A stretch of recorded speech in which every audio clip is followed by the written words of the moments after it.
expand or should we sell the business? And the reason for that is to meet the goals for India, we needed somewhere between $5 to $10 billion of long-term capital if we were to stay in the renewables business.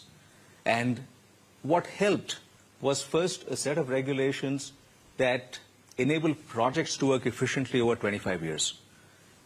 Second was market mechanisms to create an investment structure, an InvIT, that allowed us to attract capital from sources around the world. We just listed that InvIT yesterday. And we have all the capital that we need and more. We had to tell a lot of investors, sorry, we don't need more capital anymore. So capital is there. If you've got the right market mechanisms around it, if the projects work, if you can show the returns over time, and you have the regulatory framework to make it happen, capital is there. May I just say one? Yes. So I think the COP28, we started with COP28. There were many, many good outcomes, such as the tripling of the renewable efficiency, tripling of the renewables, doubling of energy efficiency, methane reduction, moving away from fossil fuels. But one thing I wish it came out, it didn't come stronger. Maybe it is for Baku now in Azerbaijan, we will have it.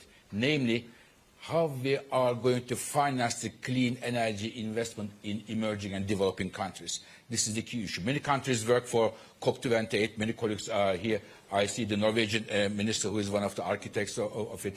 So they have very good results, but this is the main thing left. And it is when we look at the last 5 years, clean energy investment increased from $1 trillion to $1.8 trillion, big increase, whereas the fossil fuel investments remain the same. But the problem is all of this increase came from the advanced economies and China. What about the rest? So we need everybody to be on board. So therefore, it would be great if the next COP29 in Baku can have a look at this missing bit, and which means, for me, the fault line of our fight against climate change, and how we are going to support the emerging and developing countries for clean energy investments. Dr. Birol, thank you so much. Unfortunately, we've run out of time. I'd just like a very brief closing remark from each of you. With everything going on in our world, with all the geopolitical crises, economic headwinds, how do we keep this topic as a priority? What is your message? Bob, I'll start with you. It's a fairly simple one. Read the report. 30% savings on the energy usage, $2 trillion of savings from an economic commercial perspective, and that gets to your competitive point. Thank you. Dr. Shah. I think there's a very strong commercial argument to save energy. It's just about how we do it. And this is where working together as a group to share best practices is going to enable us to get there. Dr. Kadri.